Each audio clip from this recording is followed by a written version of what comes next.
Seorang pemuda bernama Shibli Siddiq Hridoy adalah seorang pemuda yang berusia 18 tahun. Dia lahir di kota Chattogram di negara Bangladesh. Siddiq dikenal sebagai seorang pemuda pekerja keras. Dia pintar dan juga suka menolong orang lain. Siddiq lahir dari keluarga sederhana. Ayahnya bernama Sapik. Dia bekerja sebagai supir truk. Sedangkan ibunya bernama Nahid Ahta. Dia sebagai ibu rumah tangga.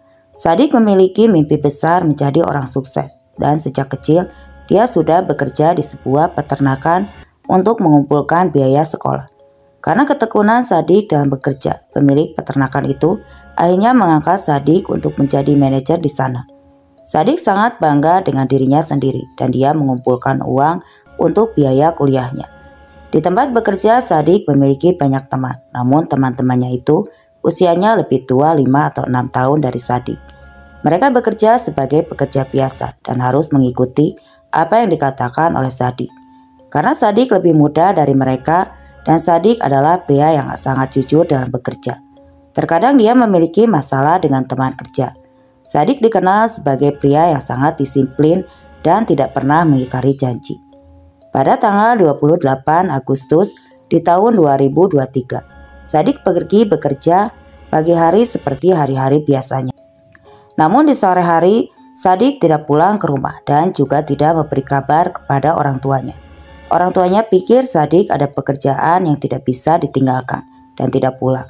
Malam itu namun karena tidak biasa terjadi akhirnya keluarga pada pukul jam setengah 12 malam. Orang tuanya menelepon beberapa kali. Siddiq tidak menjawab telepon orang tuanya dan orang tuanya semakin khawatir. Namun mereka memilih menunggu untuk Siddiq hingga ke sore harinya. Pada tanggal 29 Agustus, orang tuanya menelepon Siddiq lagi. Namun hingga hari itu Siddiq tetap tidak menjawab teleponnya. Orang tua Siddiq menelepon pemilik peternakan. Namun hari itu nomor pemilik peternakan pun dalam keadaan tidak aktif. Orang tua Siddiq akhirnya turun ke jalan dan mendatangi tempat di mana Siddiq bekerja.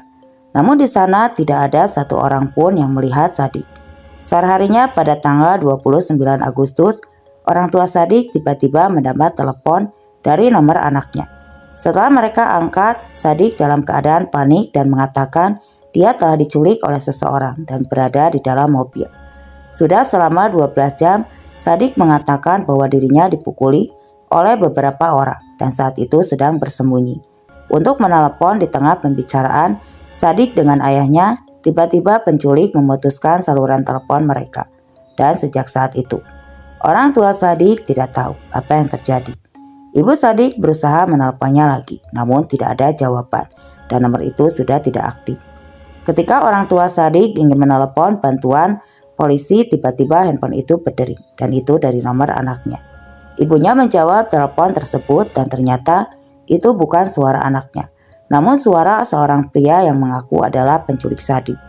Pria itu mengatakan bahwa Siddiq ada di tangannya dan jika ingin Siddiq pulang, pria itu menyuruh menyiapkan uang sebesar 1,5 laka atau setara dengan 100 juta. Di mana dan kapan untuk menyerahkan uang tersebut, penculiknya akan menghubungi mereka lagi. Namun dengan syarat tidak ada keterlibatan polisi. Keluarga Siddiq adalah keluarga yang sangat sederhana. Bahkan untuk kebutuhan sehari-hari saja mereka harus bekerja keras. Namun demi keselamatan anak satu-satunya, orang tua Siddiq mencari pinjaman ke beberapa tempat. Selama 3 hari dan 3 malam. 3 hari ia mencari pinjaman dan orang tua Siddiq hanya dapat mengumpulkan sebanyak 2.000 laka. Pada tanggal 31 Agustus di tahun 2023, penculik menelepon lagi orang tua Siddiq dan di sana dia mengatakan untuk menyerahkan uang yang diminta. Ayah Siddiq mengatakan bahwa dia tidak dapat mengumpulkan uang sebanyak itu dan penculiknya memutuskan untuk menyerahkan uang sebesar 200.000 laka.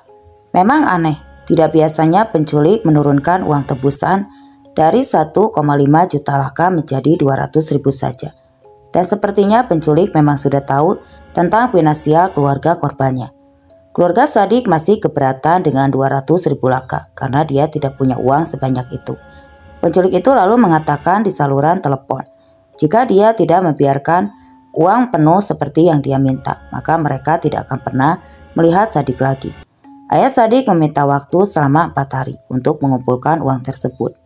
Dan ayah Sadik juga memohon agar tidak menyakiti anaknya. Ayah Sadik meminta bantuan kepada setiap toko di area itu dan ada orang yang benar-benar ingin membantu ayah Sadik. Akhirnya dalam waktu 3 hari saja, ayah Sadik berhasil mengumpulkan uang sebesar 200.000 laka. Pada tanggal 4 September di tahun 2023. Sore itu ayah Sadik mendapat telepon dari penculik anaknya dan di sana penculik itu mengatakan untuk pergi ke satu tempat dan meletakkan uang di sana. Sebelum penculik menutup teleponnya, dia mengatakan jika ada keterlibatan dari pihak kepolisian maka Sadik akan mereka habisi.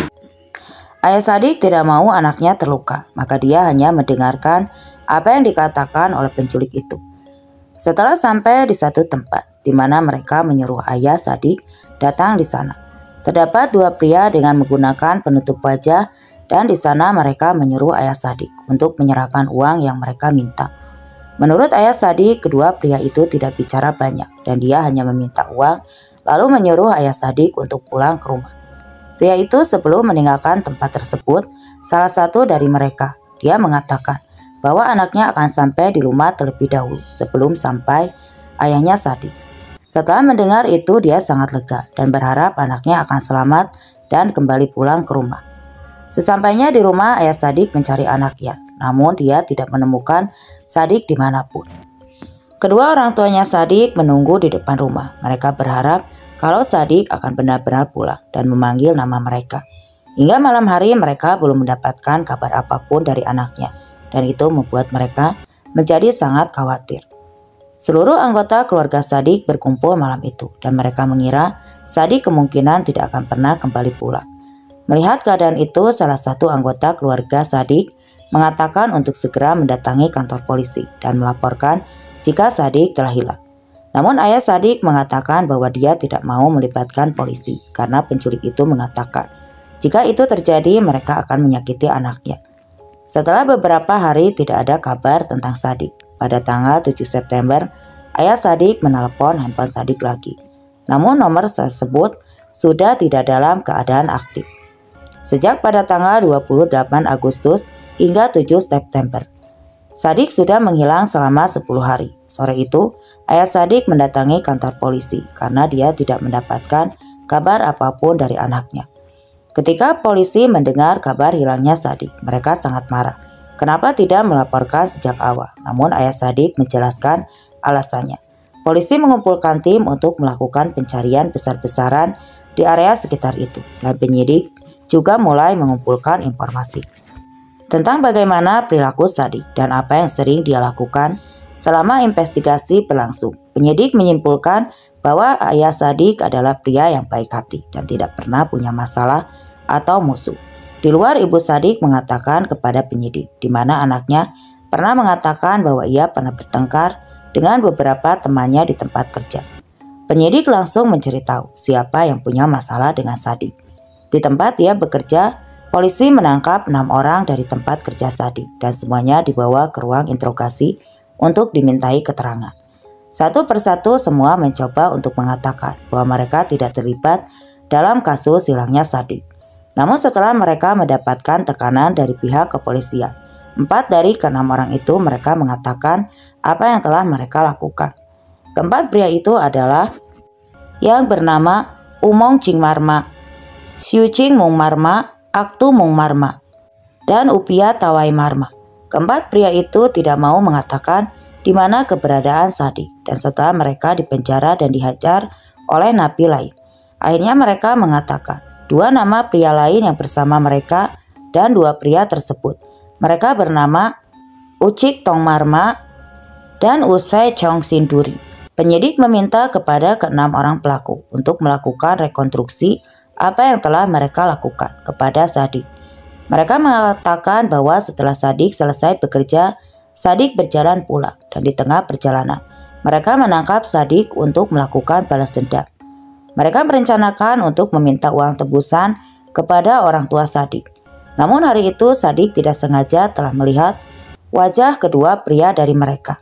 Karena mereka sangat takut jika Sadik akan melaporkan mereka ke polisi, Akhirnya keenam orang itu menyerang Sadik dengan menggunakan senjata tajam. Mereka membiarkan Sadik kehilangan cairan merah. Di sana akhirnya Sadik meninggal di tempat. Hari itu polisi dan keluarga Sadik baru mengetahui kalau Sadik dalam keadaan meninggal. Penyidik kini menangani kasus itu bukan lagi sebagai penculikan, namun sebagai kasus penghilangan nyawa.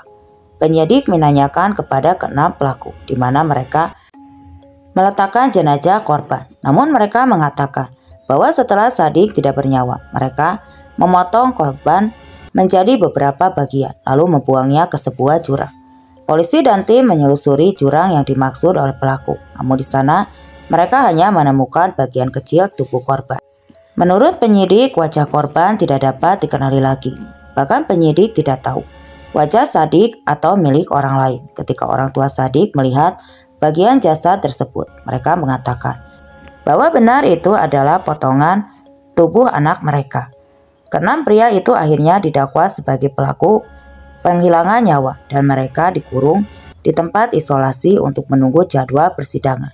Selama penyelidikan kasus tersebut, pria yang bernama Umong Cingmarna, dia mengatakan kepada penyidik bahwa dia memiliki hubungan baik dengan dua korban. Namun 2 bulan yang lalu mereka memiliki masalah di tempat kerja dan sejak saat itu dia menjadi benci sangat kepada Sidik dan mencari celah untuk melakukan balas dendam. Menurut Umong Cingmarma, dialah yang mengayunkan senjata pertama kali kepada korban. Bahkan untuk membuatnya lebih puas, dia pun memakan sebagian dari tubuh korban. Umong Cingmarma juga mengajak teman-temannya itu untuk menikmati bersama dan setelah puas, sisa yang tidak bisa mereka makan, mereka buang ke dalam jurang. Dari sana mereka berharap bahwa tidak akan ada yang bisa menemukan jasad korban. Setelah berita itu sampai ke media, warga tidak bisa menahan amarah. Dan akhirnya protes besar-besaran pun terjadi. Di jalan beberapa orang dari mereka mengambil Umong Cingmarma dari sel tahanan dan mereka serahkan kepada massa di jalan. Umong Cingmarma akhirnya meninggal di jalan karena amukan massa dan polisi yang takut akan terjadi kepada kelima pria lainnya. Polisi akhirnya menyelamatkan kelima napi tersebut ke satu tempat yang lebih aman. Hingga hari ini kasus ini belum mendapatkan jalur persidangan dan juga tidak ada orang yang tahu di mana keberadaan kelima pelaku lainnya.